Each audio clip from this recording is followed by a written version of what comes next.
अस्सलाम वालेकुम dear viewer, this is Ghulam Ahmad Khan and you are watching learn with Khan YouTube channel. इस video lecture में हम टेंसेस पे बात करेंगे और आज हम जिस टेंस पे बात करेंगे वो है प्रेजेंट डेफिनेट टेंस। इसके साथ हम एक मिस्ट्री को भी सॉल्व करेंगे और वो मिस्ट्री है कि सब्जेक्ट, वर्ब और ऑब्जेक्ट क्या होता है। Let's solve this mystery on white board. सबसे पहले जो आप लोगों ने चीज याद रखनी है वो ये है कि इंग्लिश का सेंटेंस जो होता है और जो उर्दू का सेंटेंस होता है, इनमें इनका पैटर्न दोनों का डिफरेंट होता है। डिफरेंट कैसे होता है?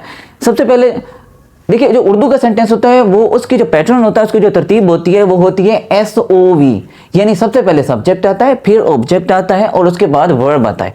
लेकिन जो इंग्लिश का सेंटेंस होता है ऑन द कंट्रेरी, इसकी जो तरतीब है वो और होती है। अब मैंने इंग्लिश का सेंटेंस लिख दिया है, नवीद लर्न्स द लेसन। आप चेक कर सकते हैं इसमें सब्जेक्ट पहले आ रहा है, उसके बाद वर्ब आ रहा है, आखिर पे इसके ऑब्जेक्ट आ रहा है। तो यहाँ पे एक और चीज को मैं क्लैरिफाई कर दूं, बच्चों को ये पता नहीं होता कि सब्जेक्ट क्या है, वर्ब क्या है और ऑब्जेक्ट क्या है। जो काम करने वाला होता है वो सब्जेक्ट होता है, यानी doer of the action is called subject. Let's talk about what is verb. देखिए, जो एक्शन इटसेल्फ होता है, यानी जो काम का करना या होना होता है, वो वर्ब होता है। और जिस चीज के ऊपर काम होता है, यानी something that receives an action is called object. अब इस सेंटेंस की वजाहत कर लेते हैं और इसको मैंने हाईलाइट भी कर दिया आप लोगों के लिए, ताकि आप समझ सके what is subject, verb and object. ये भी मैंने बता दिया। देखिए, नवीद लर्न्स द लेसन, इसमें काम करने वाला यानी सबक को लर्न करने वाला काम नवीद कर रहा है, तो नवीद क्या हो गया? सब्जेक्ट। अब इसमें काम क्या है? यानी लर्न करना, तो ये क्या हो गया? वर्ब। और जिस चीज के ऊपर काम हो रहा है, यानी ये लर्न करने का काम नवीद कर रहा है, किस चीज के ऊपर कर रहा है? ये लेसन के ऊपर कर रहा है, तो लेसन ऑब्जेक्ट हो जाएगा। Let's talk about what are tenses. You know there are three tenses, there are three ages, present, past and future. जो मौजूदा जमाना है ये प्रेजेंट है, जो गुजर गया वो पास्ट है, और जो आने वाला जमाना है ये फ्यूचर टेंस है, इसको हम फ्यूचर टेंस कहते हैं। और आपको मैंने ये भी पढ़ाया हुआ प्रीवियस लेक्चर में भी, आप लोगों ने सुना होगा कि ये जो तीन एजेस होती हैं, तीन जमाने होते हैं, आगे इनकी चार काइंड्स होती हैं। पहले वाली को हम इंडेफिनिट कहते हैं, दूसरे वाली को हम कंटिन्यूअस कहते हैं, third one is called perfect and fourth one is called perfect continuous. तो ये चीज आप लोगों ने याद रखनी है। आज जो टेंस हम पढ़ने जा रहे हैं वो है प्रेजेंट टेंस। प्रेजेंट टेंस में सबसे पहले जो काइंड हम देखेंगे वो इंडेफिनिट को देखेंगे, यानी आज हम प्रेजेंट इंडेफिनिट को पढ़ेंगे।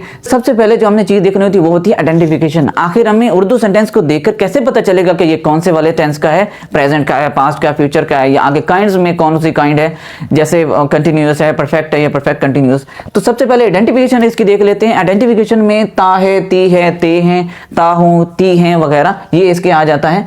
अब बात करते हैं फॉर्मेशन, और ये आप लोगों ने याद रखना है कि ये जो फॉर्मेशन मैंने लिखी है ये अफर्मेटिव सेंटेंसेस की है, यानी जो सिंपल वाले सेंटेंसेस होते हैं उनकी है। जो नहीं, यानी जो सेंटेंसेस जिनमें नहीं होता है, या जो सेंटेंसेस जिनमें क्या, कब, कहां, कैसे होता है, वो वाले सेंटेंसेस नहीं है। ये सिंपल सेंटेंसेस हैं। इनको अफर्मेटिव भी हम कहते हैं, इनको हम सिंपल भी कहते हैं। ये उसकी फॉर्मेशन है। सबसे पहले हम सब्जेक्ट लगाते हैं, उसके बाद वर्ब की फर्स्ट फॉर्म लगाई जाती है, एस और एस का मामला भी है, और आगे जो चीज हम लगाते हैं वो होता है ऑब्जेक्ट।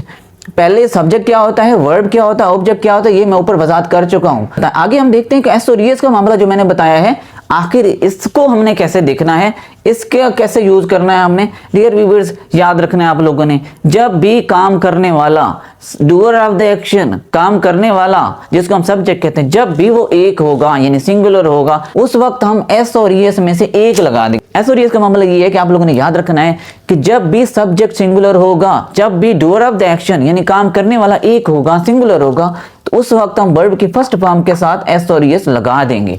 अगर वो प्लूरल होगा यानी डूअर ऑफ द एक्शन यानी काम करने वाले एक नहीं बल्कि ज्यादा होंगे, तो उस वक्त हम एस और एस लगाने का काम नहीं करेंगे। ये आप लोगों ने याद रखना है। एक सेंटेंस मैंने लिखा है, तालिब इल्म सवाल हल करता है। इसको जो मैंने ट्रांसलेट किया है वो है the student learns the lesson. काम सबसे पहले क्या है?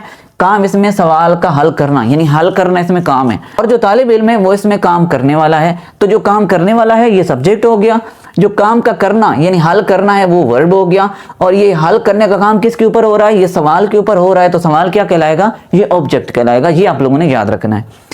अब मैंने इसकी जो ट्रांसलेशन लिखी है, the student learns the lesson, ये इसका सब्जेक्ट है, ये इसकी वर्ब की फर्स्ट फॉर्म है, प्लस इसमें मैंने एस भी लगाया हुआ है। क्यों लगाया है? क्योंकि इसमें काम करने वाला एक है, यानी जो सब्जेक्ट है वो एक है, इस वजह से मैंने इसकी वर्ब की फर्स्ट फॉर्म के साथ यानी लर्न के साथ मैंने एस भी लगा दिया है। असातिज़ा तालिब इल्मों को सजा देते हैं। देखें, इसमें सजा देने का काम है, यानी जो इसमें एक्शन है वो सजा देना है, यानी वर्ब क्या है? सजा देना।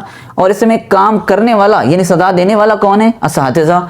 तो फिर आप देखेंगे असातिज़ा तालिब इल्मों को सजा देते हैं। चेक करें, इसमें आखिर पे है नहीं है बल्कि है।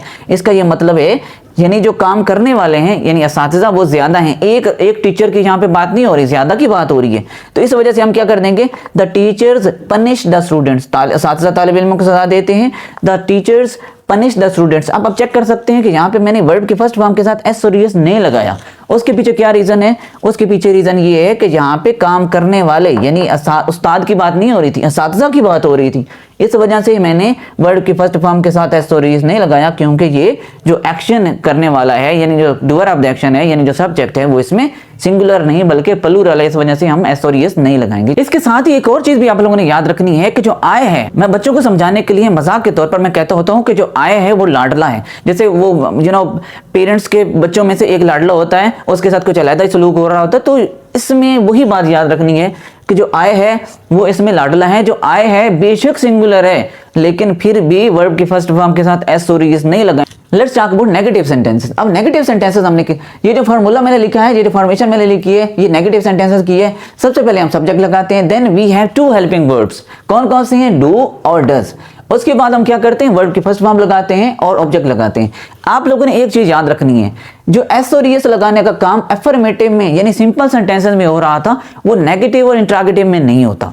आप इस लिहाज से भी समझ सकते हैं बात को, इस लिहाज से भी बात को समझा जा सकता है कि जहां पे एस और एस आना चाहिए वो पहले ही डू और डज की शक्ल में मौजूद है, यानी जिसके साथ एस और एस आना चाहिए, यानी सिंगुलर के साथ हम एस और एस लगाते थे। तो अब डू और डज जो लगाने का फार्मूला जो तरतीब है वो यही है कि जब सिंगुलर सब्जेक्ट होगा तो डज आएगा, जब प्लूरल होगा तो डू आएगा।